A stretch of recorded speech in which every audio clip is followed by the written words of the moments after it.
Então, quando a gente falamos em mestre, a gente falamos de diversos espíritos agrupados em um único sistema de maestria, Sim. né? Mas ele vem para trás, muitos dos mestres, eles traz um entendimento, uma evolução para o filho, para o consulente, aquilo a qual ele viveu.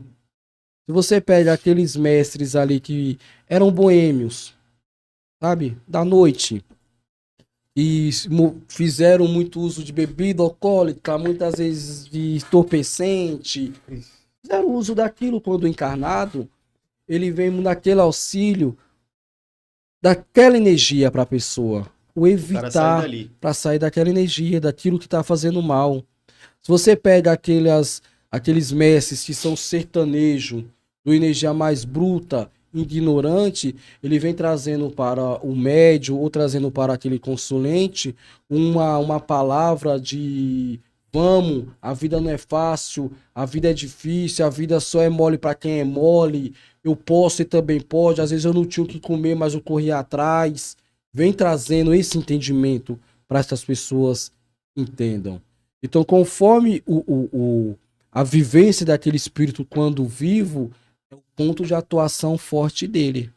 Você imagina o Will, que era um professor de educação física, que lidava muito com a saúde física das pessoas. Desencarna e volta como mestre. O Will vai poder falar ali da parte sentimental? Até vai, porque o Will também teve uma vivência sentimental amorosa quando encarnada, né? Uhum. Mas qual é o ponto forte do Will? É um ponto forte? É. Não seria a saúde física? O entendimento, Disciplina. a disciplina, a Sou ordem? disciplinado. Então você traria essa situação para aquela pessoa que estaria falando com Sim. você. Ah, Aquela pessoa que a vida é muito louca, não tem uma ordem, tem uma disciplina. Você ajudar ela na condução da disciplina. Você tá entendendo? uhum. Então, o espírito, o mestre, a mestra, eles fazem isso. É sempre ajudar as pessoas no ponto forte dele. Sim. Não que ele não possa falar de outras coisas. Não que o Will não vai poder chegar e falar de política. Não que o Will não vai poder falar da parte sentimental, amorosa. Porque o Will vivenciou isso também. Sim. Mas o Will tem a parte, especialidade dele. Assim são os mestres da Jurema, né? Assim são os Exus na Kibanda. Ele também tem os mestres do outro lado, né? Do Tem lado os esquerdo. mestres herdeiros.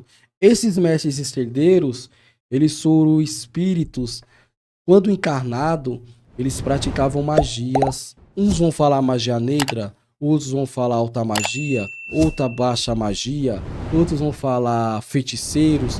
Eles praticavam isso. Ou seja, praticavam maldade. Quando eles desencarnaram, eles assentaram à esquerda da Jurema. São mestres, igual os mestres de direita, mas são à esquerda da Jurema. Sim. Eles são aqueles defensores dos juremeiros, defensores das casas de Jurema, contra o feitiço, contra uma maldade, contra uma demanda e também no ataque. Sim. Também, que às vezes, o melhor ataque ou a melhor defesa é o ataque, né? Então, só a defesa automática do juremeiro. Mas quando vivo, praticavam esse tipo de magia e desencarnado continuam fazendo a mesma coisa. Ajudando a pessoa Dentro naquela do sentido, especialidade. dentro da especialidade dele. Com certeza. O meu forte é esse, é foco e disciplina, cara. Aí, ó. Eu queria ser focado em ter a disciplina. É. Possível não. Eu aprendi isso no fisiculturismo, cara. A desenvolver bastante isso. Em 2013, meu primeiro campeonato foi em 2013. Eu não tinha disciplina. Aprendi a ser disciplinado no fisiculturismo. É, porque, Aí eu fiquei disciplinado em outras áreas da minha vida, entendeu? porque te exigiu isso, te Exigiu. abriu sua cabeça para entender outros sentidos da vida. Isso é Tive que sofrer interessante. aquilo lá, mano. Mas bora lá.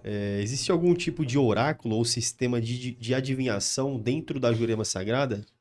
Se sim, como ele funciona? Existe e existe, vai diferenciar de família de Jurema para família de Jurema, tá? Dentro da família de Jurema, a qual eu faço parte, existe alguns juremeiros fazem ali o correcidade. O que é o correcidade?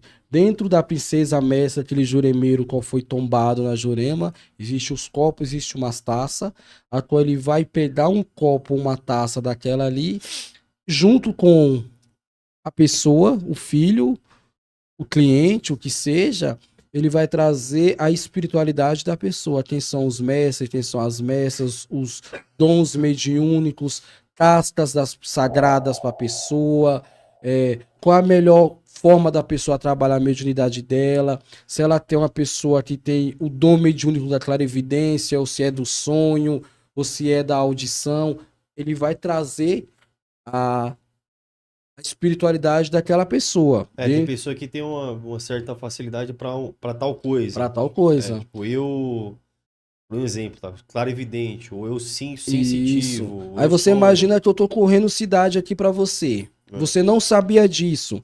Você só achava que incorporava espírito, ok? E eu vou falar, Will, é o seguinte, a sua espiritualidade mostra que você tem uma facilidade, uma mediunidade muito forte para clarividência.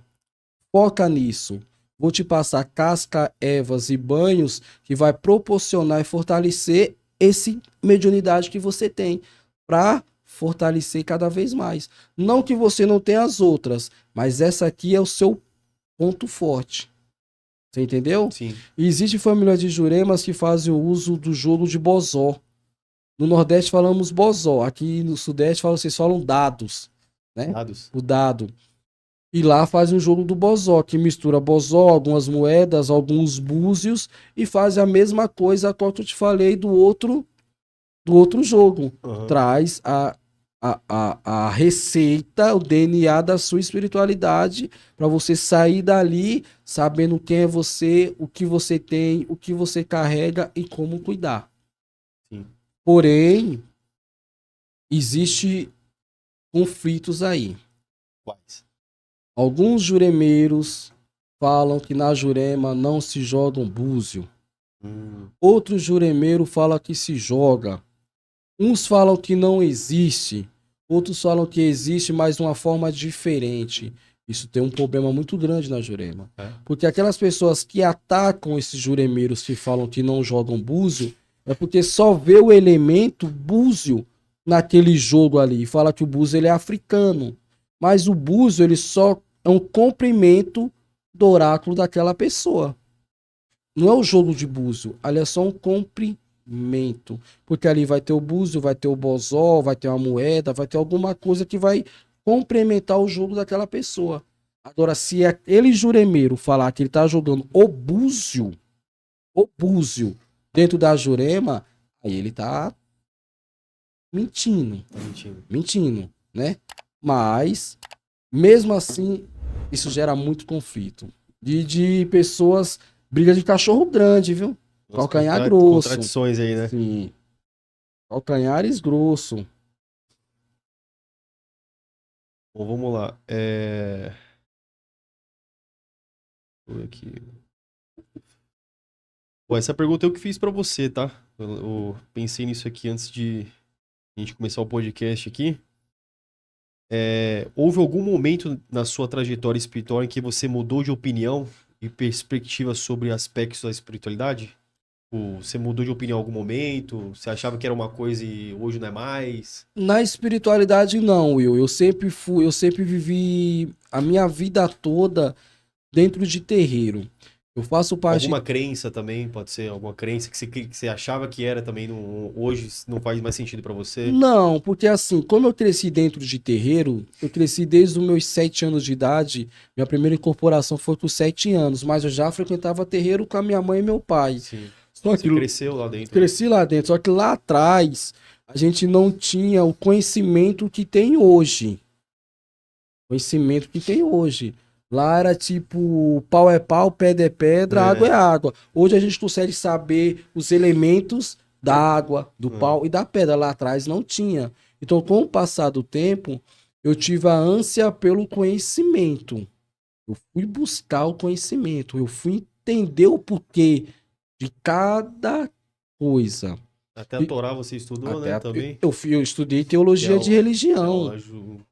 Uma coisa judaica, né? Que não tem muito a ver com a sua religião, né? Entre aspas, tem, porque tem dentro da Torá, pratica ali o culto a Salomão. Espíritos, né? E na Jurema, cultuamos muito o rei Salomão na Jurema, né? Então, eu sempre tive essa ânsia de conhecimento. Então, eu fui buscar. Então, eu não tive conflitos. Eu tive agregação. Foi sempre agregado cada vez mais na E minha... performando E melhor, performando né? melhor, O exatamente. conhecimento, né? Eu tive decepção do ser humano. É foda, né, cara? Eu também tive bastante, mano. Pessoas a difícil. qual você... Eu sempre soube diferenciar, tá? Eu sempre nunca endeusei Filtrar. ninguém. Nunca endeusei ninguém. Eu sei que o ser humano ele é falho, porque eu também sou O olhar falho, crítico, né? né? Então eu Tem que ter sei, sempre esse olhar crítico da coisa, tem né, que cara? ter. Então eu sempre falo, pô, o ser humano ele é falho, eu também sou falho, tá tudo certo. Quando o Sim. ser humano falha como pessoa, só que existe até certo ponto. Até certo ponto. A partir do momento que o Will, como pessoa, ele começa a enganar as pessoas com a religião, Will, como pessoa, começa a agir aquelas pessoas que pegam dinheiro, como é que é o nome? Não é nem Pedinte. não é nem um agiota, é o... Você falou pra mim ali, tá, daquela menina lá da Universal lá, que fizeram com ela na igreja. A Andrei Surak? É, a pessoa começa a ser Estelionatário. estelionatário dentro da religião. A pessoa começa a trazer o abuso sexual dentro da religião. Então isso aí mostra que não é o erro do ser humano, que é aquele que é aceitável. Isso aí é a falta de caráter. Com Né? certeza. Falta de Com caráter. certeza. Então isso me decepcionou muito com as pessoas.